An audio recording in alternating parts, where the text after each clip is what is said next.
மாண்புமிகு பறை. இந்த தலைப்பே ரொம்ப அருமையான தலைப்பு. எம்ஜிஆர் அவர்கள் நிறைய படத்துல அவருடைய பட தலைப்புகள்லாம் பார்த்தீங்கன்னா சாதாரண தொழிலாளர்களை பற்றி தான் இருக்கும். ரிக்ஷாக்காரன், பட ஓட்டி, தொழிலாளி, விவசாயி இப்படின்னு தான் இருக்கும். தலைவன் ஒரு படம் எம்ஜிஆர் படம் வந்துச்சு, அது சரியாக ஓடல. காரணம், அவர் எளிமையான மக்களுக்கான படங்களை நடித்து கொடுத்தவர் புரட்சி மக்கள் திலகம் எம்ஜிஆர் அவர்கள். அவருடைய பட தலைப்பும் இந்த பட தலைப்பும் ஏறக்குறைய ஒன்று. மாண்புமிகு என்பது அரசியல் வார்த்தை, பறை என்பது ஒரு இசைக்கருவி. எம்ஜிஆருடைய படத்தில் நாடோடி மன்னன், நாடோடிங்கிறவன் ஊர் முழுது சுற்றிக்கிட்டு இருக்கிறவன், மன்னன் என்கிறது உயர்ந்த ஸ்தானத்தில் இருக்கவங்க. இந்த மாண்புமிகு பறை, இந்த ரெண்டையும் சேர்த்து பறை இசைக்கு ஒரு மிகப்பெரிய அந்தஸ்தை கொடுத்த படத்தினுடைய தயாரிப்பாளர் சுபா, அப்புறம் அவங்க சுரேஷ்ராம், அவங்க ரெண்டு பேருக்கும் பிரான்ஸ்ல இருந்து இந்த படத்தை ரொம்ப அருமையாக தயாரித்து கொடுத்ததுக்காக நன்றி சொல்லி, இந்த இயக்குனர் பாருங்க, அவர் அப்படியே பரபரப்பாக தான் இருக்காரு.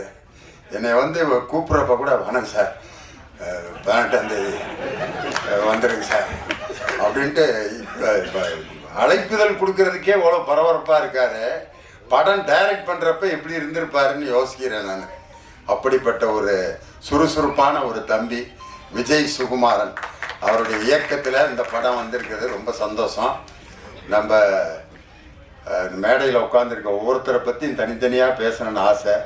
அவர் ஜானி மாஸ்டர் இங்கே நான் வந்தோடனே சலோமியா பாட்டுக்கு ஆடி அவர் தொடங்கி வச்ச வைப்பு தான் இன்னும் அப்படியே மேடையில் வைப்ரேஷன் அப்படியே இருக்குது.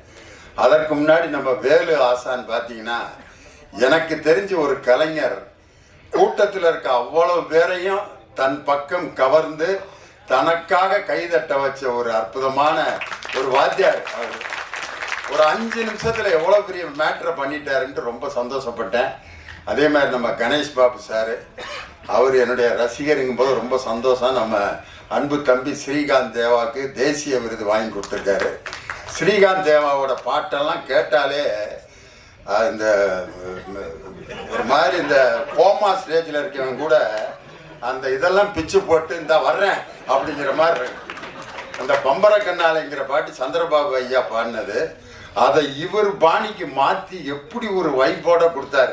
பம்பர கண்ணாலே காதல் சங்கதி சொன்னாலே அப்படின்னு பரபரப்பாக ஆக்கி, அவர் எப்பயுமே ஒரு மெஷின் மாதிரி இயங்கிக்கிட்டு இருக்கிற ஒரு அருமையான இசையமைப்பாளர். அவர் இருக்கிற இடம் பூரா அப்படியே வைப்ரேஷனோடு இருக்கும். அப்படிப்பட்ட ஒரு நல்ல இசையமைப்பாளர். அதே மாதிரி நம்ம முரளி சார், அவருடைய குரலுக்கு நாங்கள்லாம் மிகப்பெரிய ரசிகர். இப்படி மேடையில் எல்லாரும் இந்த மாதிரி ஹீரோயின் பார்த்தீங்கன்னா, நம்ம பல படங்களில் ஹீரோயின்லாம் பேசி கேட்டிருக்கோம். சீவாமந்து அப்படியே ஃபுல் ஹேரோட தான் வருவாங்க.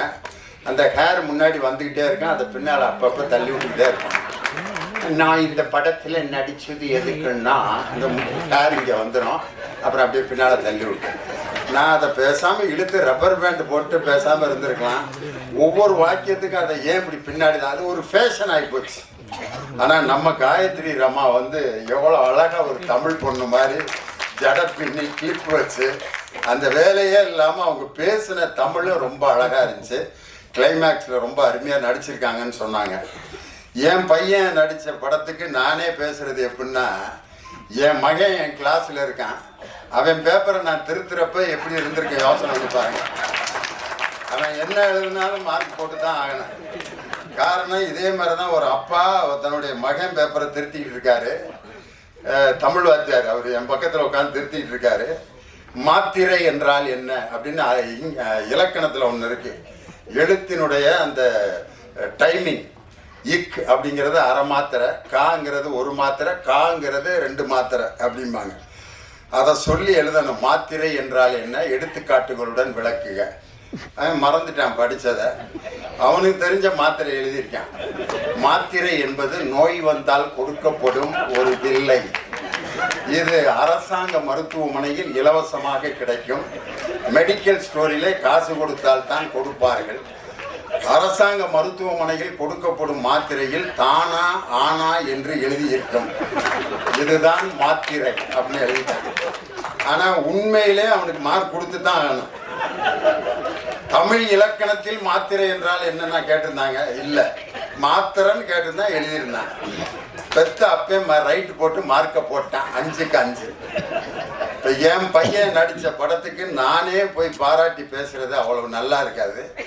ஆனால் இருந்தாலும் ஒரு பேச்சாளருங்கிற முறையில் என்னை கூப்பிட்டு வந்து ரொம்ப அருமையாக இந்த நிகழ்ச்சிக்கு வந்து என் முன்னாடியே பேசினாரு. ரொம்ப சந்தோஷம்.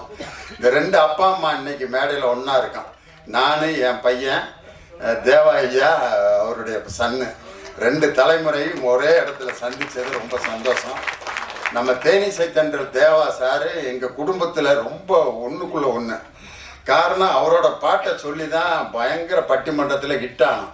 லாலாக்கு டோல் டொப்பிமா கண்ணே கங்கம்மா இடுப்பை சுற்றி திருப்பி பாரம்மா அப்படின்னு சொல்லிட்டு இந்த பாட்டு கவிஞர் வாலி ஒரு பெண்ணை பெருமைப்படுத்துவதற்காக எழுதினார் அப்படின்னு சொல்லிட்டு அதுக்கு விளக்கம் கொடுத்தோம். லாலா என்றால் திருநெல்வேலியில் அல்வா கிண்டும் இடம், டோல் என்றால் அடுப்பு, டப்பி என்றால் மாவு வைக்கும் டப்பா. இப்படி அல்வா அடுப்பிலே வேலை செய்யும் கங்கம்மா என்ற பெண்ணே, உன்னுடைய இடுப்பை அடிக்கடி திருப்பிப்பார். ஏனென்றால் ஸ்டவ்விலிருந்து தீ உன் சேலையில் பற்றிவிடக்கூடும் என்பதற்காகத்தான் கவிஞர் வாலி லாலாக்கு டோல் டோப்பிமா கண்ணே கங்கம்மா இடுப்பு சுத்தி திருப்பி பாரம்மா என்று எழுதியதன் நோக்கம் இதுதான் அப்படின்னு சொன்னோம்னா எல்லாரும் உண்மை. வாலி வந்து என்னை பார்த்துட்டு கண்ணீர் விட்டு அழுதுட்டாரு. சத்தியமா நான் இப்படி நினைச்சு எழுதவே இல்லைடா. ஏண்டா இப்படி ஒவ்வொரு பாட்டுக்கும் இப்படி அர்த்தம் சொல்லி உசுரை வாங்குறீங்க அப்படின்னா.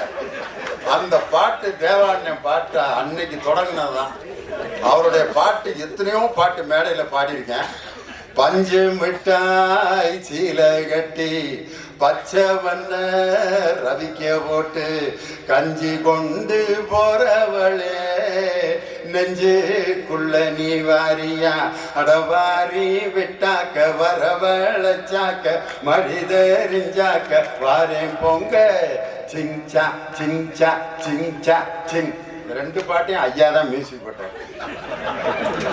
2மே எதுல இருந்து எதை கொண்டு வந்து மேட்சிங் பண்ணியிருக்காரு பாருங்க. அவர் வந்து வெறும் கானா பாட்டு வெறும் குத்துப்பாட்டு மட்டும் இல்லை, கர்நாடக சங்கீதத்தில் அவர் எழுதி அவர் இசையமைத்த பாடல்களுக்கு நான் மிகப்பெரிய அடிமை. ஆனந்த பைரவிங்கிற ராகத்துல ஹரிகரன் பாடிப்பார். கொஞ்ச நாள் பொறு தலைவா ஒரு வஞ்சி கொடி இங்கே வருவா கண்ணீரண்டில் போர் தொடுப்பா அந்த வெண்ணிலவ தோற்கடிப்பா. ஆனந்த பைரவி ராகத்துல இவ்வளவு அழகான ஒரு பாட்டு. பாட்ஷா படத்துல அந்த பாட்டு வர்ற சீன் இருக்கும் பாருங்க. ரஜினி சார் வந்து அந்த மெடிக்கல் காலேஜ் இடம் கொடுக்குறவன்ட்ட எனக்கு இன்னொரு பேர் காதல போய் சொல்லுவார் பாட்ஷா. தங்க மகனின்று சிங்க நடை போட்டு அருகில் அருகில் வந்தால் அப்படின்னு சொல்லி அந்த கம்பீர நாட்ட ராகத்துல உண்மையிலே அவர் கர்நாடக சங்கீதத்திலும் மிகப்பெரிய வல்லமை உள்ளவர். இன்னைக்கு அவர் கர்நாடக சங்கீதத்துக்காகவே ஒரு படத்துக்கு மியூசிக் போட்டிருக்காரு.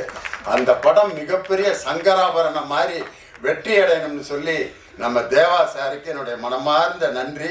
இந்த படத்துக்கு அவர் தான் உண்மையிலே ஹீரோ. அதனால் அவருடைய பாட்டை பற்றி ஒரு தனி பட்டிமன்றம் போடலாம்னு நான் ஆசைப்படுறேன்.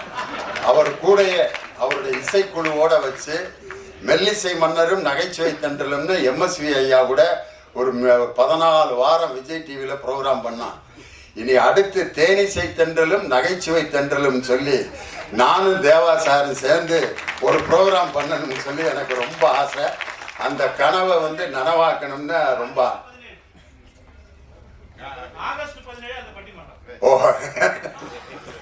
அது மாதிரி அவர் இன்னைக்கு மேடையில் இருந்தது ஒரு பெரிய சந்தோஷம். நம்ம இயக்குனர் திரைக்கதை மன்னன் ஐயா கே பாக்கியராஜ் அவருடைய படத்தில் வந்து ஒரு மறக்க முடியாத வாசகங்கள்னு நிறைய இருக்கு. அதில் அவர் படத்தில் இருக்கக்கூடிய அந்த மறக்க முடியாத காட்சிகள்னு நிறையா இருக்கு. இயக்குனர் கே பாக்கியராஜன் அந்த போடுற இடம் பார்த்தீங்களா, அது வந்து ரொம்ப ரசிக்கிற மாதிரி ஒரு இடம் இருக்கு. இது நம்ம படத்துல அவர் சொந்த குரல்ல பாடியிருப்பாங்க. ஐயா பச்சை மேல சாமி ஒண்ணு உச்சி மேல ஏறுதுன்னு எடுடா தம்பி மேலாம் கொஞ்சம் எதமா போட்டு தாளாம். கோயிலுக்கு சாமி கும்பிட போவாங்க. அப்ப இவருக்கு சாமி வரவே வராது. சாமி வருது சாமி வருது வருது சாமி வருதுன்னு ஆடுறா அப்படிம்பாங்க. ஆடவே மாட்டோம். வரல வராம ஆடுறது வரலடா சாமி அப்படின்னு பின்னால ஒரு ஊசியை வச்சு பேக்ல ஒரு குத்தி விடுவாங்க. சாமி வந்துருச்சு சாமி வந்துருச்சு சாமி வந்துருச்சுட்டு அந்த ஊசி குத்தி அவர் ஆடணுன்னு சாமி வந்துருச்சுன்னு எல்லாரும் கும்பிட ஆரம்பிப்பாங்க. இயக்கம் கே பாக்கியராஜ் அப்படின்னு போடுவாரு. ஒவ்வொரு படத்துலயும் அந்த இடம் வந்து ரொம்ப பவர்ஃபுல்லா இருக்கும். இன்னொரு படத்துல ஒருத்தன் வண்டியில நிறைய பாரம் ஏற்றி இழுத்துட்டு வருவான். அவன் ரொம்ப கஷ்டப்பட்டு இழுத்துட்டு வர்றதை பார்த்துட்டு இவரும் சேர்ந்து இழுக்கிறேன்ட்டு அப்படி இழுப்பாரு. அந்த வண்டி லோடு இந்த பக்கம் இறங்கினேன், இவரை மட்டும் மேல அப்படியே தொங்கிட்டே இருப்பாரு. அப்போ போடுவாரு இயக்கம் கே பாக்கியராஜ். ஒரு தன்னுடைய பேரை வந்து அந்த போடுறதுல கூட ஒரு அற்புதமான ரசனையை கொடுத்த ஒரு மாபெரும் திரைக்கதை மன்னன் எங்க ஐயா கே பாக்கியராஜ் வந்து இந்த படத்துக்கு வாழ்த்து சொன்னது பெரிய சந்தோஷம். அதே மாதிரி பெரிய பெரிய தலைவர்களை எல்லாம் பேட்டி எடுக்க ஒரு பத்திரிகை நிருபர் போனாரு. அந்த தலைவர்கள் எல்லாம் தூங்கி விட்டார்கள். ஆனா 12 மணிக்கு ஒரு தலைவர்கிட்ட போறாரு. ஆனா அவர்கிட்ட 10 மணிக்கே வர்றேன்னு சொல்லியிருந்தாரு. ஆனா 12 மணிக்கு அந்த நிருபர் போறாரு. அந்த தலைவர் உட்கார்ந்து எழுதிக்கிட்டு இருக்காரு. அப்போ வந்து நான் 10 மணிக்கு வர்றேன்னு சொன்னேன், 12 மணிக்கு வர்றேன், இன்னமும் முடிச்சிருக்கீங்களே அப்படின்னு சொன்னோன்னா அந்த தலைவன் சொன்னான், என் மக்கள் இன்னும் உறக்கத்தில் இருக்கிறார்கள், அவர்கள் விழிக்கவில்லை, அவர்கள் விழிக்கும் வரை நானும் விழித்து கொண்டேதான் இருப்பேன் என்று சொன்ன ஒரு தலைவர் யார் என்றால் இந்திய அரசியலமைப்பு சட்டத்தை உருவாக்கிய சட்ட மாமேதை BR அம்பேத்கர் அவர்கள் தான். இன்னைக்கு சாதாரண சமூக நீதிக்காக உழைத்து கொண்டிருக்கக்கூடிய ஒரு மாபெரும் நான் மிகவும் நேசிக்கக்கூடிய என் அருமை சகோதரர் எழுச்சி தமிழர் தொல் திருமா அவர்கள் இந்த நிகழ்ச்சிக்கு வருகை தந்து இந்த இசை வெளியீட்டுக்கு வருகை தந்தது ரொம்ப எங்களுக்கெல்லாம் மிகப்பெரிய பெருமை. இந்த நிகழ்ச்சிக்கு வருகை தந்த என் அன்பு சகோதரர் வன்னியரசு உள்ளிட்ட எல்லாருக்கும் என்னுடைய வணக்கத்தை சொல்லி ஒரே ஒரு கம்பேரிசன் மட்டும். அதாவது 2 விதமான கருவிகள் இருக்கான். நின்று வாசித்தோம்னா அதுக்கு பேர் நையாண்டி மேளம்பா, உட்காந்து அடித்தோம்னா அதுக்கு பேர் தவில். அவர் பெரிய வித்வான். இவர் வந்து குச்சியை வச்சுட்டு டண்டக்கன் டண்டக்கன் டண்டக்கன் டண்டக்கன் அடிப்பார். அவர் நையாண்டி மேளம் அவருக்கு பேர். அதையே மேடையில் உட்காந்து தாக்கிட்ட தாக்கிட்ட தாக்கிட்ட தாக்கிட்டன்னு அடிச்சா ஆஹா பெரிய வித்வான்றா தமிழ் வித்வான் அப்படின்னா.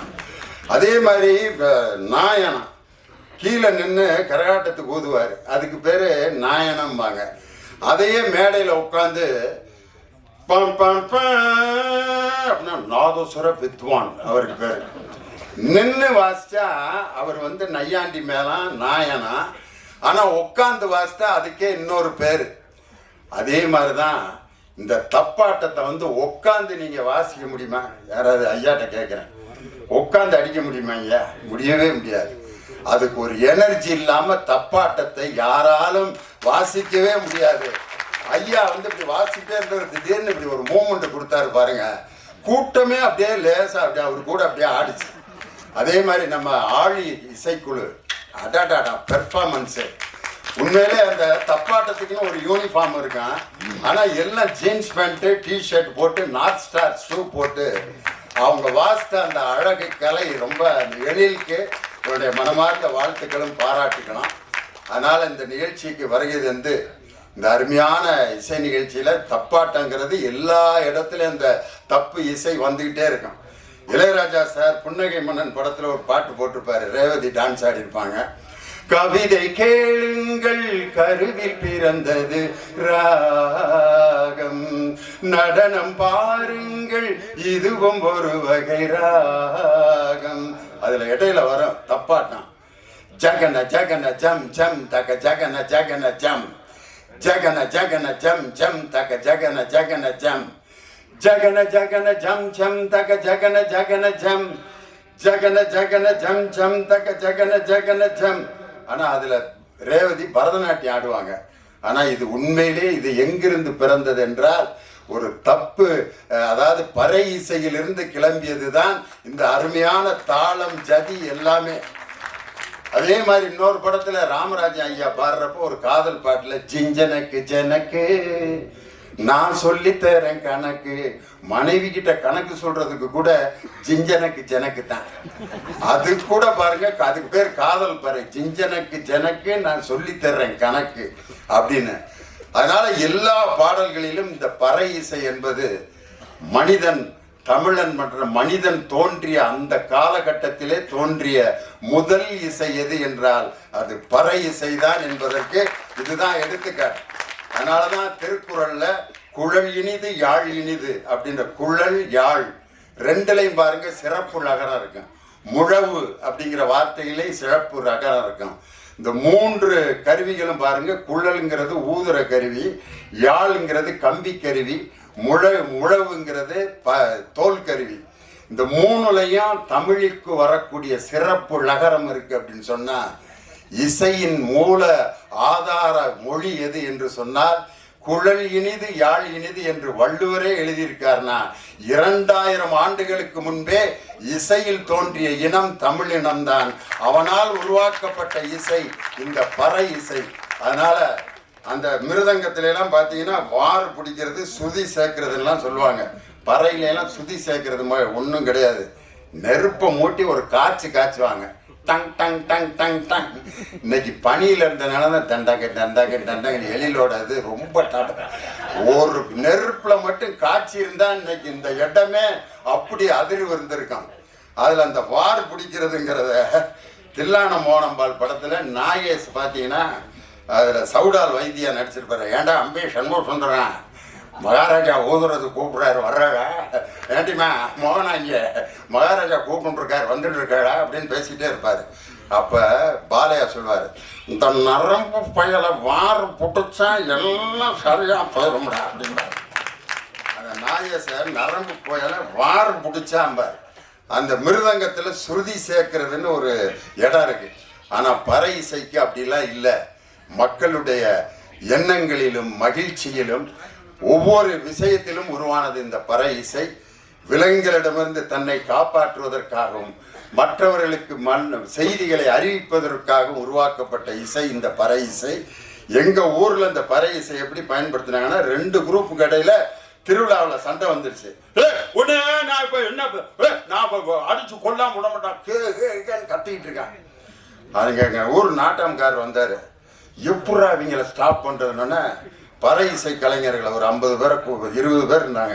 வாங்க ஜிஎன் வேலுச்சாமி குரூப், அவங்க வந்து சப்பரத்தில் வாசிக்கிறதுக்காக வந்திருக்காங்க. இங்கே வாங்க இந்த 2 பேர்த்துக்கு இடையில அடிங்க எல்லாரும் அப்படின்னோன்னா இவன் பேசுறது அவனுக்கு கேட்கல, அவன் பேசுறது இவனுக்கு கேட்கல. கேட்டா தானே திருப்பி சண்டை போடுவேன். அடிச்ச அடியில இவன் பேசுறது அவனுக்கு கேட்கல, அவன் பேசுறது சண்டையை முடிச்சுட்டு அவன் பாட்டுக்கு போயிட்டான். நாட்டாமக்காரரை பார்த்தேன், ஐயா எல்லாத்துக்கும் அறிவிக்கிறதுக்கு தான் பறையை பயன்படுத்துவாங்க, நீ சண்டைக்கு சமாதானத்துக்கு பறையை பயன்படுத்தின ஒரே ஆள் நீதாயான்ட்டு. அதனால இது போர் பறை மட்டும் இல்லை, போர் நடப்பதற்கு போரே நடக்காமல் சமாதானம் செய்வதற்கு கூட இந்த பறை என்ற இசை உதவி செய்யுங்கிறதுக்கு இதுதான் எடுத்துக்காட்டு.